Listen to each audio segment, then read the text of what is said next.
Fala, pessoal do podcast Vozear. A gente está começando hoje o quinto episódio. Olha só, já chegamos no quinto, hein? Quinto episódio da série A Internet, os Outros e Eu.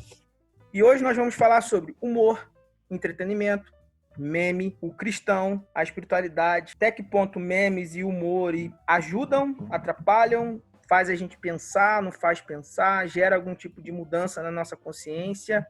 E aí, pessoal, fala Guilherme Almeida, fala Bruno. Olá, pessoal. Bom dia, boa tarde, boa noite. É um assunto muito bom. E falando de memes também, porque eu amo memes. E que Deus abençoe todo mundo e edifique de alguma forma esse assunto. E aí, pessoal, estamos aí novamente depois de uma semana parados, né? Espero que esse assunto aí possa render também e que de alguma forma seja bom para todos que ouvirem. E também, claro, que seja bom para nós aqui, sempre é bom. E é isso aí. Alô, galera. Vamos, então, hoje no nosso podcast ser bem objetivos nas nossas reflexões e espero que seja válido para você também. Você, querido ouvinte, igual antigamente naqueles programas de rádio, né? Vamos lá. Meme, humor, entretenimento, perguntas todas objetivas. O meme, o entretenimento são válidos para o crente na internet? Fala aí vocês. São válidos e necessários. Acho que os memes que eu mais ri até hoje são os memes feitos em páginas de cristãos, inclusive o Guilherme aí, né? Eu lembro de uns anos atrás que tinha a página South America Crentes, não sei se vocês chegaram a pegar. Eu cheguei a fazer alguns memes para essa página e, cara, nossa, eu passava boa parte do meu dia rindo quando eu via aquelas páginas, aquelas postagens. E é uma forma legal de se abordar a questão da espiritualidade, de questões da igreja, e às vezes até assuntos, digamos que, renegados pela igreja, mas abordados de uma forma cristã. Acho muito legal, é muito bom, dá uma acalmada, né, de tantas coisas que nós costumamos ver, tantas informações que a gente costuma a consumir, então os memes dão uma relaxada, assim, é muito legal. E é muito bom porque traz também uma voz de crítica e reflexão. A gente encontra meio que uma assimilação e o meme nos faz refletir. E sim, Bruno, eu fiz parte da SAC, peguei isso, comecei a fazer meme lá. E é muito bom que eles me fizeram entender muitos assuntos que eu não entendia. Então o humor ele tem uma grande parcela aí de eu ir atrás de teologia. O humor, ele faz pensar. O humor gera reflexão. Isso já de antigo, bem antigo mesmo. As imagens, elas criam pensamentos. Eu lembro que quando eu estava fazendo uma pesquisa na faculdade sobre a questão do humor, eu achei um documento de não vou lembrar nomes, mas de um político antigo lá na Inglaterra, e ele disse uma frase que ele falava assim: não me importam que falem de mim nos jornais, eu não importo o que as pessoas falam. Eu só me importo com aquelas malditas charges, que elas sim podem me tirar do poder. Ele estava preocupado porque estava tendo uma série de charges cômicas, engraçadas sobre ele, sendo que aquelas charges estavam mudando a opinião social sobre ele, né? Estava fazendo um enfrentamento. E aí, como vocês falaram, o humor, ele traz uma certa leveza para um conteúdo sério. E como o nosso foco aqui é o cristão, as páginas elas de humor, os memes, como esse saque que você falou, o próprio Flash Crente, tem outro rapazinho muito bom lá, que é o Sr. Wells, que é uma página do Guilherme Almeida, que é muito interessante. Essas páginas, elas no início, elas podem chocar, não sei se vocês vão concordar comigo, ela pode trazer tipo uma ideia de afrontamento, de enfrentamento ao grupo que está sendo criticado ali na charge, no meme, né? Mas, por outro lado, ela vai pôr uma pulguinha atrás da nossa orelha, né? Tipo, poxa, será? Vou ler sobre isso. Não gera essa curiosidade? Ou só ofende, agride? O que vocês acham? Eu creio que o Nicolas concorda comigo que o humor é uma das formas utilizadas no ensino bem eficazes, sabe?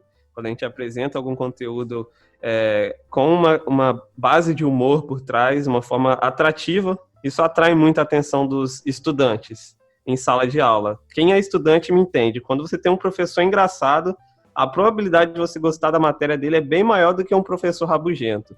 Então, assim, o humor, o entretenimento, ele é atrativo para o ser humano e ele é necessário, sabe? É necessário a gente fazer essas abordagens, inclusive dentro da igreja. E é isso. A página do Guilherme é um exemplo muito bom disso, assim. É claro que eu creio que vocês concordam que também deve haver um equilíbrio, porque às vezes, quando o humor ele é muito ofensivo, ele causa reflexão, mas ele é muito ofensivo, a gente tem que tomar um cuidado, dar um piso no freio, porque, né, nós somos cristãos, então, de certa forma, a intenção não é ofender, mas causar reflexão. Tem meme que ofende. Eu já paguei tanto meme na minha vida que vocês não têm noção. De pessoa chegar...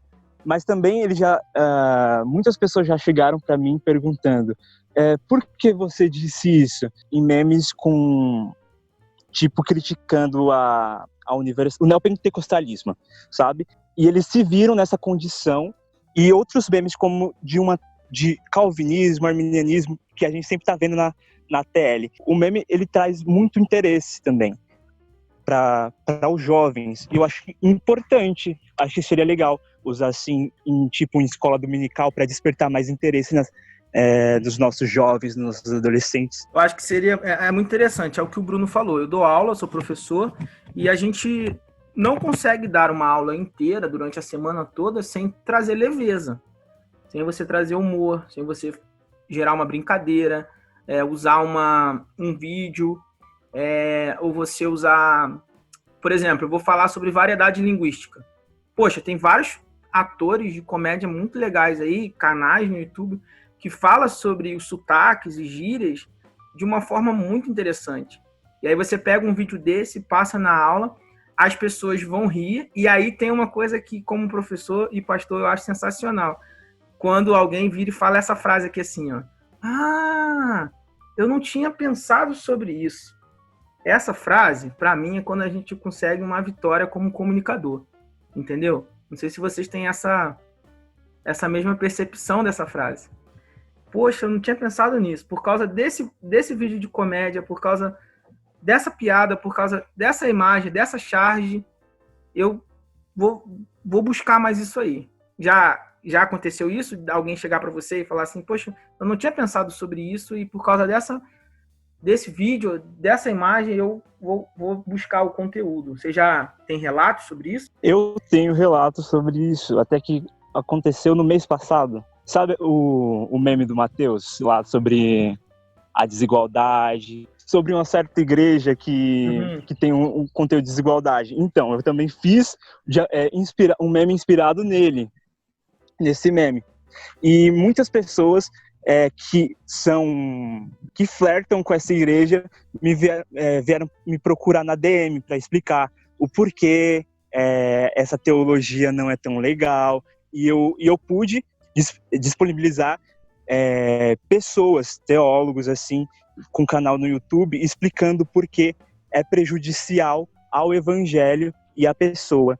E então é muito bom poder passar esse conhecimento assim para os outros. É muito gratificante que as pessoas procurem para saber sobre. Não, nunca aconteceu isso comigo relacionado a meme, não que eu me lembre, mas em outras questões sim. Mas a gente sabe que tem certas coisas no meio cristão, aliás, melhor dizer, no meio evangélico, que é chacota tanto fora do meio evangélico cristão quanto dentro, né?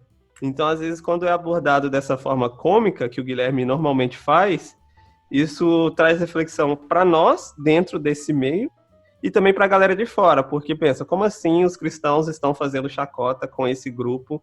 Porque muitas vezes as pessoas têm a mentalidade de cristão baseado em um grupo específico. E às vezes esse grupo específico não necessariamente é um grupo que representa os cristãos, sabe? Então essa forma cômica que normalmente é abordada por páginas como a do Guilherme, ela é interessante porque ela traz essa reflexão para quem é de dentro, quem é de fora, e traz essa leveza, sabe? Não traz uma crítica pesada, sabe? Uma crítica tóxica, uma crítica com ofensa. Então, eu acho engraçado, eu gosto bastante, para falar a verdade, porque eu tenho receio de fazer certas abordagens e causar digamos que, uma esfriada na fé de alguém, sabe? Porque a gente sabe que, cara, quem salva é Cristo, mas a gente sabe que tem certas teologias e pensamentos que nos afastam de quem ele é e do evangelho dele. Então, eu tenho receio de fazer uma abordagem que esfrie alguém, mas ao mesmo tempo eu sei que é necessário esse tipo de abordagem para tirar as pessoas de alguns meios que são bem tóxicos, assim, sabe? E o Guilherme, ele é um exemplo legal de páginas que fazem isso, assim. Eu acho que o cristão, ele tem que pensar mais nessa questão da arte mesmo. E eu fico muito feliz quando eu vejo toda essa comunidade web crente. Muita gente faz só crítica, mas tem gerado muita coisa boa. Quando você vê, às vezes você fica preso dentro daquela bolha, eu entendo, mas é muito importante porque tem muitos jovens e adolescentes que estão tendo interesse pela teologia por causa da comédia. Então você faz uma piada ali sobre as pessoas que idolatram Calvino, por exemplo. Daí um novo convertido ou alguém que está na igreja ali há muito tempo, mas nunca ouviu falar, ele fala, mas quem é esse cara? Aí essa pessoa, ela vai procurar saber. Isso acontece comigo direto também. E eu não faço meme, assim, raramente às vezes que eu faço. Mas de vez em quando alguém me pergunta, né? Quem é essa pessoa? Quem é esse escritor? Por que estão fazendo piada com essa teologia? E aí o humor, ele tem um grande objetivo, que é despertar a curiosidade.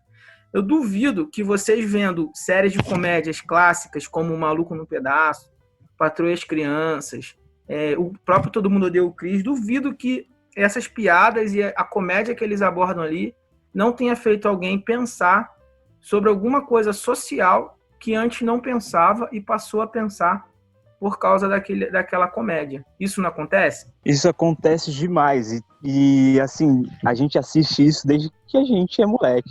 Aí a gente vai crescendo e vai percebendo nos mínimos detalhes o que eles querem dizer de uma forma mais leve, mas com o mesmo peso de reflexão. Eu acho interessante a gente dizer também que o entretenimento ele vai além desse tipo de arte, né? De meme, digamos assim. A gente tem o entretenimento como arte, enfim, de fotografias, quadros. A gente tem até a própria questão do palhaço em si, que inclusive é uma das mais usadas no meio de missionários, de missão. O palhaço ele é um meio muito usado para alcançar crianças, principalmente, mas também adultos. Então, o entretenimento ele precisa não só ser consumido, mas ser produzido pelos cristãos, né? Através de uma espiritualidade saudável. Então, assim, a gente fala sobre... A gente não, se fala muito sobre questão de esferas da sociedade, e uma dessas é a arte. Então, eu creio que a gente precisa produzir mais essa arte que revela Deus, essa arte que também nos traz esse entretenimento, essa questão mais leve de inspiração, de contemplação, de riso e tudo mais. Eu concordo muito com o que você falou, Bruno, muito. E acho que a igreja perdeu muito tempo, muitos anos, na ideia de ficar demonizando as coisas, né? Na ideia de ficar demonizando a arte. Não, isso não pode ser do diabo. A gente deu muita coisa que não era do diabo para o diabo e perdeu muitas oportunidades. E quando você fala de entretenimento, vai ter ficção, livros de ficção, como C.S. Lewis faz. Deveria ter mais, né? Tanto brasileiros quanto de fora. Você ter filmes de qualidade artística e não só filmes que vão fazer um proselitismo ali, uma pregação evangelística o tempo inteiro forçada, não. Uma arte que a pessoa possa contemplar como uma arte, no final gerar uma reflexão e essa reflexão ser uma cosmovisão e uma consciência cristã. Eu tive a oportunidade de participar de 2 anos do Encontrarte, que é um encontro de arte do Giovanni Si, aquele que faz o Jardim do Inimigo, não sei se vocês já viram, e eles tinham um acampamento, ainda tem, um acampamento que eles fazem uma semana voltada para a arte. E aí você vai lá, você pode se inscrever em teatro, tem música, tem dança, tem vários tipos de arte, e lá eles falavam sobre muito essa importância da arte que revela a glória de Deus. E lá eles levavam atores conhecidos, até que não são cristãos, para dar aulas, sabe? Para tentar profissionalizar o negócio. E o grande foco lá era esse despertamento, de como nós temos que estar na sociedade, através de um entretenimento, de uma arte, de um humor, pensar uma arte que vai gerar esse tipo de reflexão, porque já é comprovado que o humor desperta curiosidade. E por que essa curiosidade não pode ser tema de relevante? Total. Ontem eu vi um tweet do Zé Bruno falando sobre a importância de músicos cristãos fazendo teologia boa em músicas não cristãs, porque é necessário que nós espalhemos Cristo em tudo que nós fazemos, seja em tudo que em filmes. Eu tenho uma crítica muito grande nesses filmes, porque eles abordam numa maneira não que desperta a imaginação, tipo Nárnia nos faz refletir de mil maneiras diferentes, não sendo um conteúdo somente para cristãos. Então dá pra gente alcançar outras pessoas fazendo conteúdos cristãos de uma maneira secular, digamos assim. Não sei se vocês entenderam o que eu disse. Eu entendi o que você disse, sim. Sendo que, assim, eu não gosto muito desse termo, sabe? A gente divide muito a vida, né? Secular, cristã. Parece que, tipo, eu dando aula, eu não sou cristão, eu sou secular. A gente faz uma separação. A gente é integral. Uma coisa que eu não gosto também é aquela oração de abençoe a minha vida espiritual, minha vida material, a minha vida financeira, a minha vida emocional. Quantas vidas você tem? Você é inteiro. Você é um todo. Você não é dividido. Então, no domingo, de 7 às 9, eu sou cristão. Mas no resto da manhã, eu sou secular. Eu acho que a gente tem que pensar nessa arte mesmo. Quer ver? Como é que Jesus falava do reino? Ele contava histórias. Contava parábolas. Então, hoje nós temos diversos meios de contar histórias. Pode contar histórias através de memes, de teatro, do palhaço, como o Bruno falou, e a gente tem diversas formas. Vocês acham que se aplica 1 Coríntios 10, 31? Portanto, quer comais, quer bebais, ou fazeis outra coisa, fazei tudo para a glória de Deus? Se aplica no meme, na arte, né? Ou não? Com certeza, com certeza. Eu creio que Deus ele também se revela através da beleza, sabe? Seja através da beleza criada como criação em si, natural, ou seja através da beleza criada pela própria criação dele, ou seja, a beleza criada pelo homem, a arte, a música, enfim, tudo relacionado a isso. E outra coisa que a gente precisa ter em mente um dos frutos do Espírito é a alegria, cara. Então, assim, eu creio que não deveria existir crente... É claro, a gente fica triste, mas não a vida toda, sabe? Rabugento. Eu creio que não... Eu creio sério mesmo, que um cristão não deveria ser rabugento, entende? Não estou dizendo que não deve ficar triste, porque a tristeza ela faz parte do ser humano. Jesus ficou triste em alguns momentos. Mas eu creio que a alegria deve ser um fruto presente também na nossa vida, sabe? A gente deve ficar alegre, estar alegre, ser alegre, enfim, manifestar essa alegria que nós fomos salvos. Cara, não tem coisa mais incrível do que isso, sabe? Mas é claro, como eu disse, a tristeza ela é comum nas nossas vidas. Há momentos em que nós estamos afundados nela, comum, normal, mas a alegria deve estar sempre ali, sabe? Apontando, presente, porque o Espírito ele está em nós. E Jesus era muito alegre porque a gente percebe que as crianças amam Jesus. Tipo, nenhuma criança vai chegar perto de uma pessoa rabugenta, porque elas têm asco disso. Então a gente tem que ter a imagem de Jesus alegre, um Jesus que se comunica, que se relaciona com crianças, divertido. Isso nos faz ter uma visão diferente de um Jesus juiz, assim. Porque às vezes a gente acaba criando esse juiz dentro da nossa mente e acaba refletindo nas nossas ações. É verdade. E é um Jesus, Guilherme, você falou muito bem, é um Jesus que ocupava os espaços, né? Ele ia lá com a mulher samaritana, que teve vários maridos, que era uma mulher que nem as próprias samaritanas queriam. Um judeu homem não falava com uma mulher, e muito menos samaritana. E Jesus estava lá conversando com ela sobre o quê? Água. Você tem o mesmo Jesus que estava falando com a criança, com a mulher que era perseguida, esse Jesus estava falando lá com o doutor da lei, uma autoridade, que era o quê? Nicodemos. Então ele ocupava esses espaços. E como que ele fazia? Ele usava metáforas, né? Ele falava da água, ele falava do pão, e sempre como uma metáfora para o reino. Como que os salmistas falam? Os salmistas usam linguagens, metáforas, e aqui eu quero recomendar um vídeo para vocês do Bono, do YouTube, conversando com Eugene Peterson, que é o tradutor da Bíblia Mensagem. Tem uma conversa deles dois sobre salmos, que vale muito a pena vocês assistirem. Tem no YouTube, põe lá Bono, YouTube e Eugene Peterson.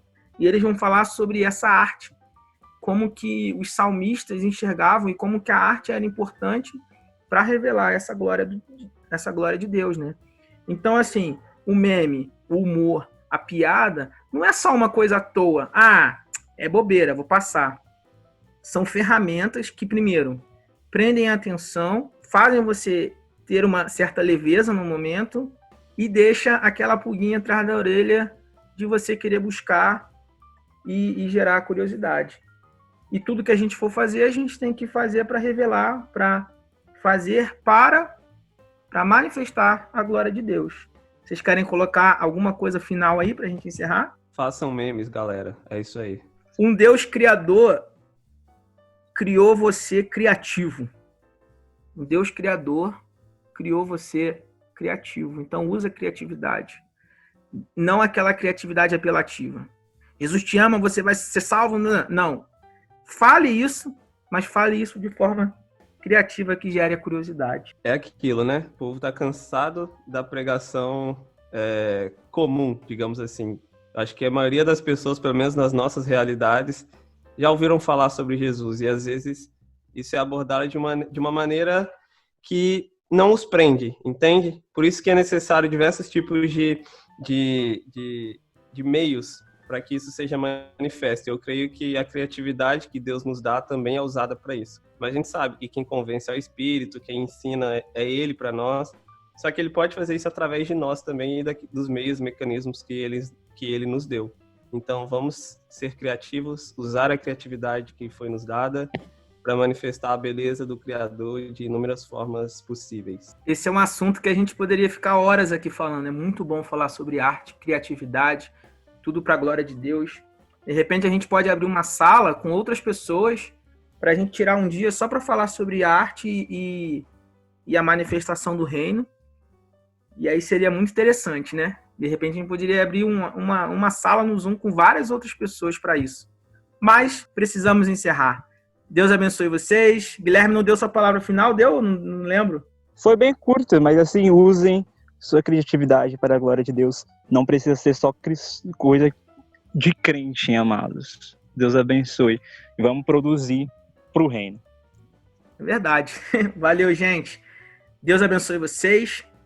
Fica na paz e compartilha esse podcast.